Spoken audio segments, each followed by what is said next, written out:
Hi everyone. In this lecture, we'll be covering epistemic ignorance. I'll be quoting the reading that I was assigned, namely the introduction of Race and Epistemologies of Ignorance, the introduction from it written by Shannon Sullivan and Nancy Tuana. So I'm going to try and break it down and again, use the frequently asked questions to ask any questions that you have about the lecture or the reading. So what is epistemology? Epistemology is the branch of philosophy that deals with questions about how do we know what we know, about the nature of knowledge, the scope of knowledge, and the sources of knowledge. So it is a study of knowledge, how we acquire knowledge, and what counts as knowledge. But in this lecture, I want to talk about ignorance and how that affects the production of knowledge and issues of justice. So generally, when somebody says ignorance, they mean a lack of knowledge. But we are interested in a carefully constructed oblivion that helps maintain dominance or oppressive status quo. So epistemology of ignorance, then, is the study of how ignorance is learned or acquired. It is the study of ignorance as a producer of knowledge. Okay? So that's the goal of our particular lecture today. So ignorance is often thought as a gap in knowledge, as an oversight that could be easily corrected if we just knew about it. So you're like, it's an accidental byproduct of how we grew up, maybe, or the resources that we had or didn't have in our lives. And if we just learned about that oversight, we can correct ourselves. So we're like, oh my God, I'm so sorry. I didn't know this was offensive to, your ethnicity or your people or whatever. And now that I know, I will correct my behavior, right? So when we think of ignorance, we generally think of that type. And this type of ignorance does exist, but it's not the only kind of ignorance that is out there. Sometimes what we do not know is not just a mere gap in knowledge or an accidental oversight. It is sometimes by design.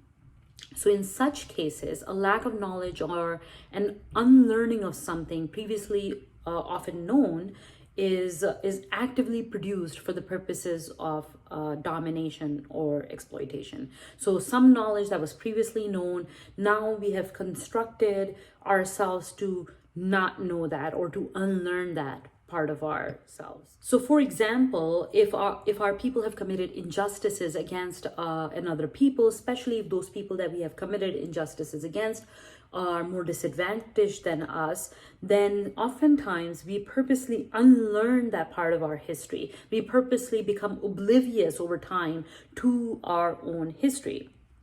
So when we talk about epistemic ignorance, it covers not just lack of knowledge, but it covers both false beliefs and the absence of true beliefs. And oftentimes it's a collective form of denial, as Jose Medina puts it, about some uncomfortable truths. So collectively as a people, we deny certain parts of our history because we are uncomfortable with them. So there could be several of such cases in which a person is ignorant because she has never thought about that particular issue because it doesn't impact them in day-to-day. Cases in which a person is ignorant because they have thought about the issue, they have come to have false beliefs about the issue because knowing the truth would upset their worldview.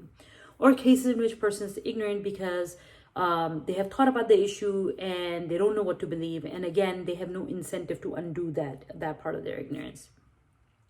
So we mistake our false or incomplete or absence of knowledge for actual knowledge.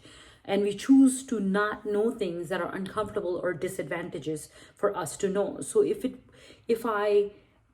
if I knew about the injustice that my people have committed against another people, then I have to do something about correcting that injustice or correcting the repercussions of that injustice. And that's uncomfortable for me to know because most probably it'll require for me to give up something of my of my own to correct that injustice for those people. So I rather just not know. It's actually disadvantageous for me to know that.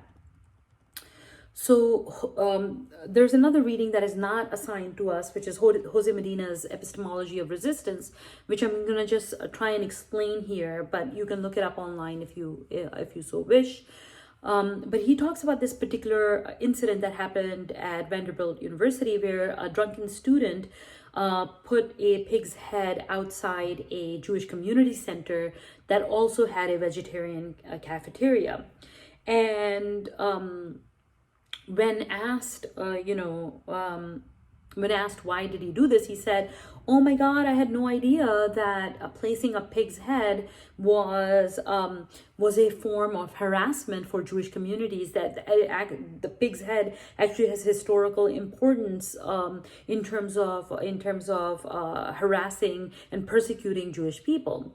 So the benefit of not knowing was that the student could claim ignorance about pigs being a symbol of Jewish persecution and harassment historically. And then there was also a collective responsibility borne by the Vanderbilt community for this ignorance. Is it justified for the student to say, "Well, I didn't know, I'm sorry, I didn't know this," right? Did the student fail to know?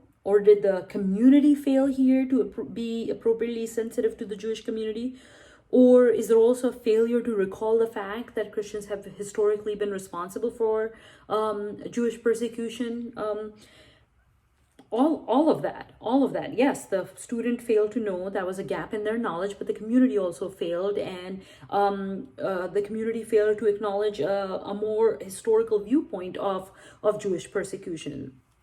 So Jose Medina, he writes, quote, "The collective ignorance may not be of one's choosing, but one cannot inhabit it comfortably without making any effort to combat it, even when opportunities to do so present themselves, and legitimately use this as this inherited ignorance to excuse one's action. One's inattention to ignorance one partakes in becomes complicitly an active participation," end quote. So what he's trying to say is that, yeah, okay, you didn't know in that moment, but now somebody is trying to tell you. Are you trying to undo that part of that gap in your particular knowledge? Are you now going to go read up on Jewish persecution?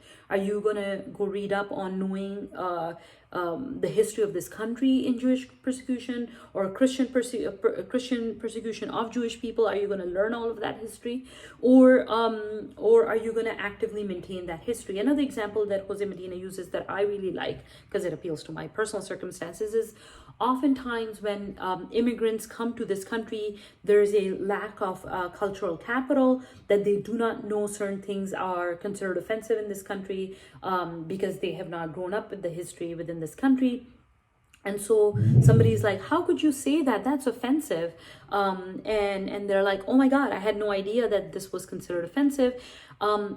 But that excuse can only work for so long. After a certain time of being in this country, they have to learn about the nuances of American culture and American history, and so on and so forth, and persecution and injustice within this country, so that they don't end up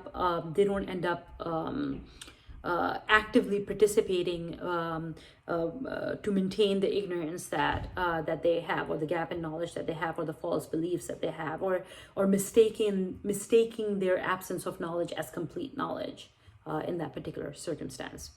Okay, so I hope that makes sense to you on what kind of ignorance we're talking about here. Sorry about all the noises from upstairs, because I'm in the basement recording this lecture. And again, if you have any questions about ignorance after doing the reading and listening to the lecture, please post them in the frequently asked questions on the discussion post. All right, see you guys soon.